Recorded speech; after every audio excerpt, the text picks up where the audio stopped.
आपकी last video में मैंने आपके साथ डिस्कस किया था मेजरमेंट ऑफ डेफिशिएंट डिमांड, और आपको ये चीज भी बताई थी मैंने कि मैं आपके साथ नेक्स्ट वीडियो में डिस्कस करूंगी कॉजेस ऑफ डेफिशिएंट डिमांड। जैसे कि आपको पता है, जब मैंने आपको चैप्टर नंबर 7 बताया था तो उसमें आपको मैंने एडी के बारे में बताया था कि एडी क्या होती है। अच्छा, AD 2 sector economy, AD 4 sector economy. 2 sector economy में एडी होता है C+I, consumption expenditure, investment expenditure, और 4 सेक्टर इकोनॉमी में हमारी ये सब चीजें इंक्लूड होती हैं C+I+G+X-M। अब यही चीज का डिस्कशन हम आपके साथ करने जा रहे हैं। आपकी जो बुक के अकॉर्डिंग मैं अगर बात करूं तो देखो, सबसे पहले ऊपर एक लाइन दे रखी है, in a 2 sector closed economy deficiency of AD occur largely due to 2 factor. कह रहा है कि अगर इकोनॉमी जो है वो 2 सेक्टर है और क्लोज्ड इकोनॉमी है तो उस कंडीशन के अंदर जो एडी को इम्पैक्ट डालने वाले फैक्टर होंगे वो 2 होंगे, केवल 2, C+I, कंजम्पशन एक्सपेंडिचर और इन्वेस्टमेंट एक्सपेंडिचर। अब वो कह रहा है कि जो एडी है उसके अंदर ये दोनों फैक्टर बहुत रोल प्ले करते हैं। फॉर एग्जाम्पल मैं आपको एक बात बताऊं कि सबसे पहले अगर हम बात करते हैं, हमारी इकोनॉमी है 2 सेक्टर क्लोज्ड इकोनॉमी, तो उसके अंदर एडी के अंदर 2 ही फैक्टर इन्वॉल्व होंगे, C+I। अब हमारी जो एडी है वो क्या हो रही है, कम हो रही है। अगर एडी हमारी जो कम हो रही है तो इसका साफ सा रीजन ये नजर आता है, या तो कंजम्पशन में रिडक्शन हुआ है, लोग जो हैं वो सेविंग को बढ़ाने लग गए हैं, कंजम्पशन को कम करने लग गए हैं, जिसकी वजह से जो एमपीएस है वो बढ़ेगी और एमपीसी जो है वो क्या हो जाएगी, हमारी डाउन हो जाएगी। रीजन ये है कि उनको ये लग रहा है कि इस टाइम पर हमें सेविंग करनी है, हमें कंजम्पशन नहीं करना, तो उसकी वजह से भी हमारी एडी क्या हो जाएगी, कम हो जाएगी। दूसरी बात, अब बात आती है इन्वेस्टमेंट की। जो प्राइवेट इन्वेस्टमेंट एक्सपेंडिचर है, इस टाइम पर हो सकता है कि इन्वेस्टमेंट को भी क्या कर दिया जाए, रिड्यूस कर दिया जाए। क्यों? पुअर मार्केट एक्सपेक्टेशंस की वजह से। तो यही चीज आपके जो बुक है उसमें भी डिस्कस कर रखी है। जैसे कि आप ये देख रहे हो कि reduction in private consumption expenditure, C, या तो C कम हो रहा है या फिर क्या हो रहा है, I कम हो रहा है, जिसकी वजह से हमारी एडी भी क्या हो रही है, कम हो रही है। Private consumption expenditure is an important component of AD. Reduction in private consumption expenditure को सीरियस डेफिशिएंसी इन एडी। कह रहे हैं कि अगर प्राइवेट कंजम्पशन एक्सपेंडिचर कम हो गया और उसका नेगेटिव इंपैक्ट पड़ेगा एडी पे, और एडी हमारी क्या हो जाएगी, रिड्यूस। प्राइवेट कंजम्पशन एक्सपेंडिचर में भी reduce owing to several reason. कह रहे हैं कई कारण हो सकते हैं।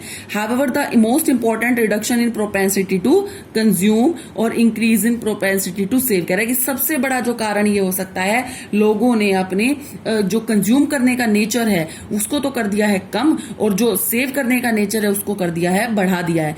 इन advance economy MPS tends to rise when consumption reaches it peak. कह रहा है कि जब हम हद से ज्यादा कंजम्पशन कर चुके होते हैं तो उसके बाद हमारी जो एमपीएस है वो क्या होने लग जाती है, बढ़ने लग जाती है, कंजम्पशन हमारा कम होने लग जाता है। जैसे कि आपने पीछे पढ़ा भी था, आपको जो मैंने टेबल बताई थी सी फंक्शन में, कि एक टाइम के बाद कंजम्पशन कम होने लग जाता है as compare to income. Next आ रहा है रिडक्शन इस प्राइवेट इन्वेस्टमेंट एक्सपेंडिचर, या फिर हमारे प्राइवेट इन्वेस्टमेंट एक्सपेंडिचर क्या हो रहे हैं, वो भी कम हो रहे हैं, क्योंकि जो भी प्रोड्यूसर्स हैं उनको ये लग रहा है कि अगर हम उनको ये पुअर मार्केट एक्सपेक्टेशन लग रही है कि अगर हम पैसा इन्वेस्ट करेंगे तो उसके ऊपर जो अच्छे रिटर्न्स जो आने चाहिए वो ना आकर क्या आएंगे, कम आएंगे। अब हम बात करते हैं नेक्स्ट टॉपिक में आपके साथ बात करूंगी मैं। In 4 sector open economy the following factor में भी आल्सो भी contribute to deficient of AD. जो प्राइवेट सेक्टर ने किया वो ही सेम गवर्नमेंट ने कर दिया। मतलब C+I में जो हमारे साथ हुआ कि कंजम्पशन एक्सपेंडिचर कम हो गया, इन्वेस्टमेंट एक्सपेंडिचर कम हो गया, सिमिलरली गवर्नमेंट ने भी अपना कंजम्पशन और इन्वेस्टमेंट एक्सपेंडिचर दोनों को क्या कर दिया है, कम कर दिया है। द गवर्नमेंट में कट इट कंजम्पशन एक्सपेंडिचर और investment expenditure, this may be because of budgetary constant of government. एक कट इन कंजम्पशन एक्सपेंडिचर और इन्वेस्टमेंट एक्सपेंडिचर, उनके कुछ बजटरी पॉलिसी को ध्यान में रखते हुए गवर्नमेंट ने अपने खर्चों को कम कर दिया है, जिसका हमारे एडी पे नेगेटिव इंपैक्ट पड़ गया है। अब दूसरी बात, हमारा जो नेक्स्ट इसके अंदर आ रहा है टॉपिक, दैट इज एक्सपोर्ट। अब देखो, एक्सपोर्ट होगा तो कहने का मतलब मार्केट में डिमांड तो हो रही है, चाहे वो हमारे अपनी कंट्री के लोग कर रहे हो या फिर बाहर के कर रहे हो। बाहर के भी कर रहे हैं डिमांड, तो उसमें भी हमारी एडी क्या होगी, बढ़ेगी। मान लो, अब मैं आपको एक एग्जांपल देके बताती हूँ। जो एडी है वो हमारी थी 500 करोड़। सिर्फ अगर हम क्या करते थे, अपनी ही कंट्री के अंदर जो है गुड्स एंड सर्विसेज, गुड्स को हम क्या करा करते थे, बेचा करते थे। हमने ये डिसीजन लिया कि हम एक्सपोर्ट को बढ़ाएंगे। बढ़ाया हमने एक्सपोर्ट, तो हमारी एडी जो है वो अब बढ़कर कितनी हो गई, 600 करोड़। अब 600 करोड़ हमारी जो एडी हो गई है, कुछ ऐसी पॉलिसीज बनाई गई कि एक्सपोर्ट को क्या करना पड़ गया, अब कम करना पड़ गया। तो एक्सपोर्ट हमारा कितना कम हो गया, 50 करोड़ जो है हमारा कम हो गया, जिसकी वजह से पहले हमारी एडी जो 600 करोड़ थी, अब हमारी एडी कितनी हो गई है, 550 करोड़। तो सीधी सी बात है कि अगर हम एक्सपोर्ट को क्या कर रहे हैं, कम कर रहे हैं, तो जिसकी वजह से हमारी एडी पर नेगेटिव इंपैक्ट पड़ेगा।